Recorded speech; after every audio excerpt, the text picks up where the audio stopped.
Hi all. I'm going to be talking about how you can benchmark your eBPF programs using various techniques. So I'm Simar, I work at Aqua Security and I work on the open source team. I like graphs and numbers. We're going to be talking about those today in this presentation. And I also like to grow plants. So we've all been here.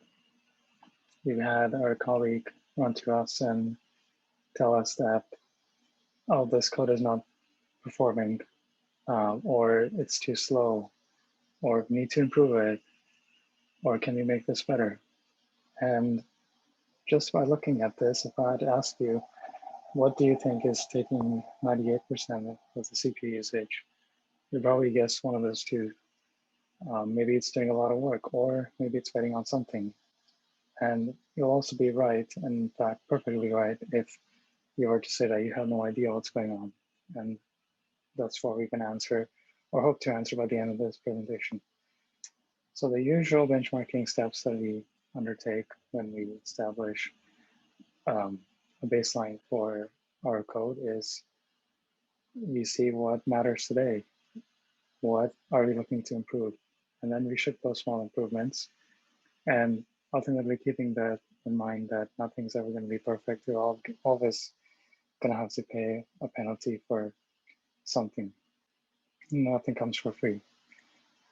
So if you take a look at the stack of an example code base that uses eBPF, you have a Go program, could be any other language, that essentially loads a BPF program written in C, compiles it, loads it into the kernel, and then communicates to and from with that program that's running in the kernel and relays back the user with important stats. So let's focus on the top first. Let's say we want to establish a baseline. Top 3 items or 3 levels that you can structure this is black box, full program, or functional. So if you talk about black box, it's essentially looking into your program as a black box, treating it as one, and looking at raw CPU numbers. So measuring from the outside in. There are some pros and cons. It's easy to set up. It could be hard to pinpoint what the actual problem is.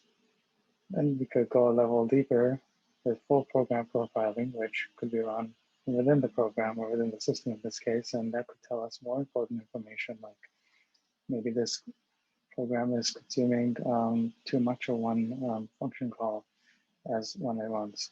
This is pretty simple to do with something like Go. The other aspect could be to write Go benchmarks, which could be classified as functional profiling. And that could be writing a benchmark on itself. Could be treated as a small unit of work, but it could be hard to determine what the actual cause or where the problem lies if it's outside the system. What about the kernel itself? What happens to that? What happens to that when we're talking about it? So we can take a look at eBPF, where we can seek refuge and ask an eBPF program to tell us what exactly is happening with our code. So this is an example of off CPU time, where we can ask what essentially happens when the CPU is scheduled for a program is scheduled to run on a CPU. As you can see, we have a lot of waiting in this program, and essentially a lot of time is wasted doing nothing. So going back to the question, this would kind of look like this. So 20% or so is actual work, and the rest is just waiting. Can we go even lower than that? What about the actual hardware itself?